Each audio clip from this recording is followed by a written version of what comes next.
ایک شخص ہے پیر مہر علی شاہ صاحب کے پاس، یا حضرت پانی دم کر کے دے. اس وقت ہوتی تھی کانچ کی بوتلیں، چھوٹی کانچ کی، پہلے دور کے اندر. تو لے کے آیا مرید، یا حضرت مہربانی کریں دم کر کے دیں، بچے بیمار ہیں یا جو معاملہ تھا. پیر مہر علی شاہ صاحب نے نا بس پھوکا ہی دے دیا، چل جا ہو گیا کام. بڑا حیران، بالآخر اس نے کہہ دیا یا حضرت میں اتنا سفر کر کے آتا ہوں، جب بھی آیا آپ کچھ پڑھتے تو ہے نہیں، میں پانی دم کرانے آتا ہوں تو کم از کم کچھ پڑھا تو کریں نا، پھر دم کیا کریں.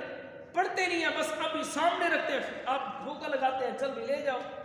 اب میں نے کہا ہے نا لے جا، میں نے تجھے کہا ہے لے جا.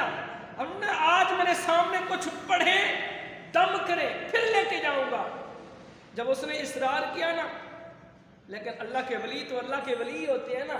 ہاں، اللہ اللہ کیے جانے سے اللہ نہیں ملتا، یہ اللہ والے ہیں جو اللہ سے ملا دیتے ہیں. اس نے جب اصرار کیا نا یا حضرت نہیں اب کچھ پڑھیں گے تو لے جاؤں گا. پیر مہر علی شاہ صاحب، اچھا پھر یوں ہے تو پھر رکھ بوتل سامنے.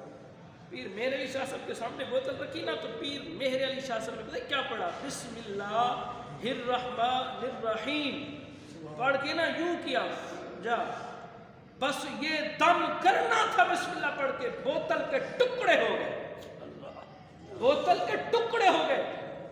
سارے حیران. آپ نے فرمایا میں نے تجھے کہا تھا نا لے جا، میں نے تجھے کہا تھا لے جا، لیکن تو نے کہا نہیں حضرت کچھ پڑھے. میں نے تجھے کہا تھا بس ہو گیا ہے دم، لے جا بس اتنا کافی ہے. لیکن ہمارے یہ سادے لوگ تو ہوتے ہیں نا جی، اگر تھوڑا سا نہیں کچھ پڑھے تو بعد میں، اگر اسی جلدی دم کر کے نا کہتے ہیں جی یہ تو پتہ نہیں دم ہی نہیں کیا ہوگا.